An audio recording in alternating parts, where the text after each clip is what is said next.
एक दिन पेड़ के नीचे बैठा गबरू अपने मन में कोई भजन गुनगुना रहा था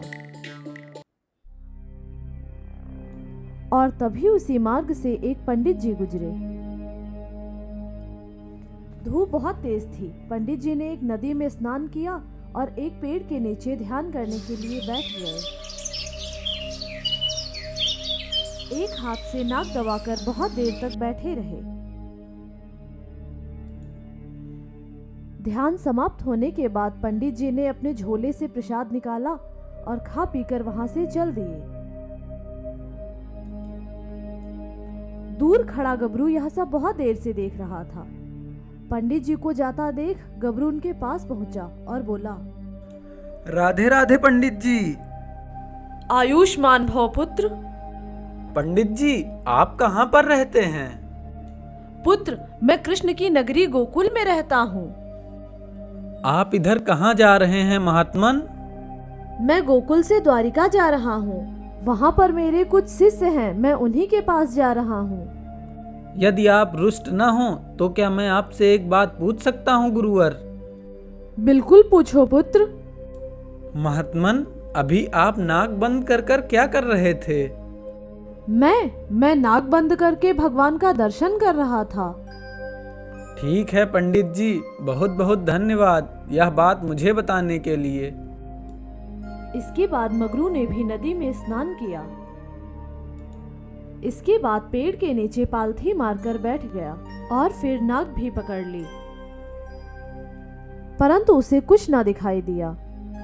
इसके बाद वह कहने लगा, महात्मन को भगवान दिखते थे तो मुझे क्यों नहीं दिखाई देंगे? इतना कहकर उसने नाक और जोर से दबाई, यह सोचते हुए कि शायद पहले मैंने नाक कम दबाई हो। थोड़ी देर बाद गबरू की सांस घुटने लगी। तब उसने कहा, भले ही क्यों ना आज प्राण निकल जाएं, लेकिन जब तक भगवान का दर्शन नहीं होगा मैं अपनी नाक नहीं छोड़ूंगा। कुछ देर बाद उसकी व्याकुलता ने असहाय रूप धारण किया। गबरू बोला, प्राण प्यारे जरूर हैं, लेकिन ईश्वर से ज्यादा नहीं। चाहे आज प्राण ही निकल जाएं, मैं अपनी नाक नहीं छोड़ूंगा जब तक ईश्वर के दर्शन नहीं हो जाते।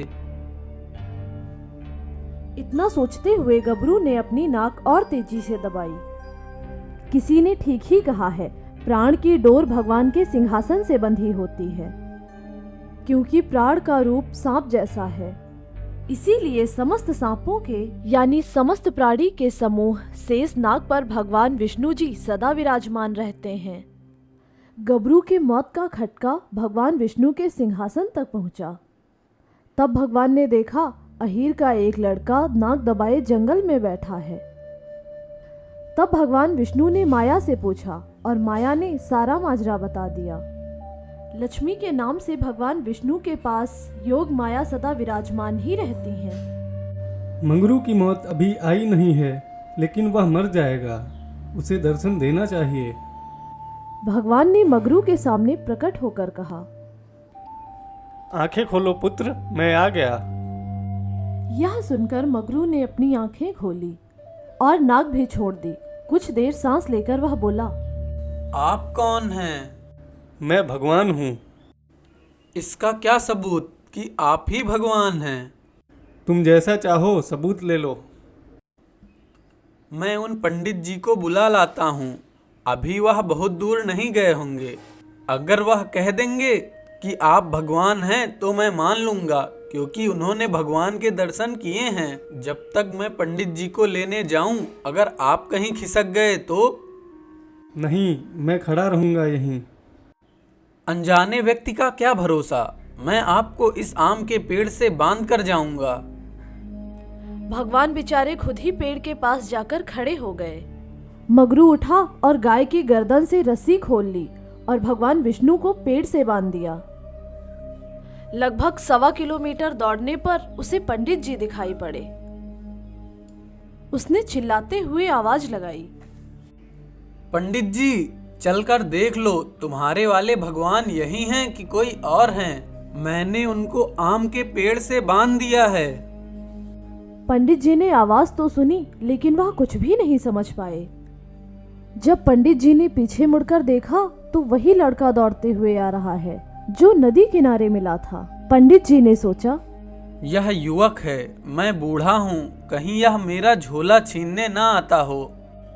पंडित जी वहां से आगे की ओर चल पड़े, लेकिन गबरू था अपनी धुन का पक्का।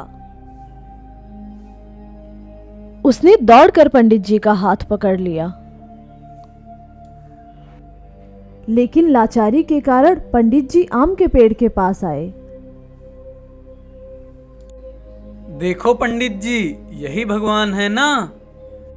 पंडित जी ने इधर उधर देखा और एक आम के पेड़ पर रस्सा लिपटा हुआ था, लेकिन भगवान उन्हें कहीं नजर नहीं आए। कहाँ है भगवान? दिन में भी नहीं सूझता, देखो कैसे वो आम के पेड़ में बंधे हुए हैं। पंडित जी ने अपना पिंड छुड़ाने की गरज से झूठ ही बोल दिया। हाँ हाँ, यही है भगवान। नजदीक जाकर देख लो, फिर मत कहना यह नहीं है। पंडित जी को भगवान नहीं दिखाई दे रहे थे, परंतु उन्होंने कहा, हाँ हाँ, यही है भगवान। अब पंडित जी की छुट्टी थी और वो चल दिए। अब मगरू ने भगवान की रस्सी खोली और भगवान के चरण छुए। लेकिन पंडित मेरा भक्त नहीं है, वह तो पाखंडी है। तो आप पाखंडी को दर्शन क्यों देते हैं? मैंने उसे कभी दर्शन नहीं दिया है। वह कहता था कि मैं रोज भगवान के दर्शन किया करता हूँ, और अभी वह मेरे सामने आपको देख गया है। उसने ना तो आज देखा, ना तो पहले कभी देखा। लेकिन उनके झूठ ने मुझे सच से मिला दिया। वो पाखंडी ही सही, लेकिन वो अब मेरे गुरु हैं। तुम क्या चाहते हो पुत्र? मेरा दर्शन बेकार नहीं जाता। मैं चाहता हूँ कि जब मैं नहाकर अपनी नाक बंद किया करूँ तो मुझे आपका दर्शन हुआ करे। ऐसा ही होगा पुत्र। एक वरदान आपने अपनी खुशी से दिया, एक वरदान मेरे मांगने से दीजिए। मांगो पुत्र, तुम्हें क्या चाहिए? जब पंडित जी नाक बंद किया करें तो आप उनको भी दर्शन दिया करें। तब तो वह भी सुधर जाएगा, क्योंकि मेरा दर्शन करने के बाद लोगों का कल्याण हो जाता है।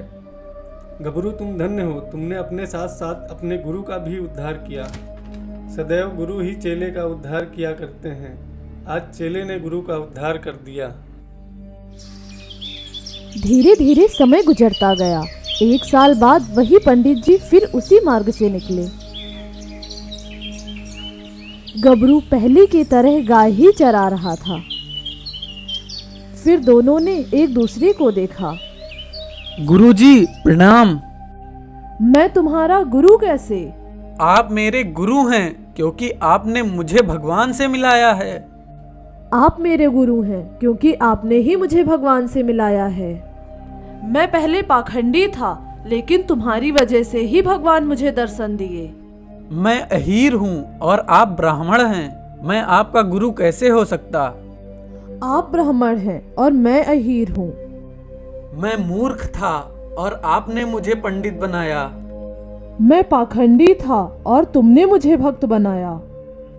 जो हुआ सो हुआ, हम दोनों एक दूसरे के गुरु हुए और एक दूसरे के चेले हुए। मैंने अब ठगने का पेशा छोड़ दिया है और तुम भी गाय चराने का पेशा छोड़ दो। पंडित जी, फिर हम क्या करेंगे? द्वार द्वार पर जाकर कृष्ण नाम का प्रचार करेंगे। तुम बजाया करना खंजड़ी और मैं बजाया करूंगा मंजीरा। हाँ, हम दोनों मिलकर भक्ति के भजन गाया करेंगे। हाँ, और राम नाम के जल में खुद भी नहाया करेंगे और संसार को भी नहलाया करें। क्यों?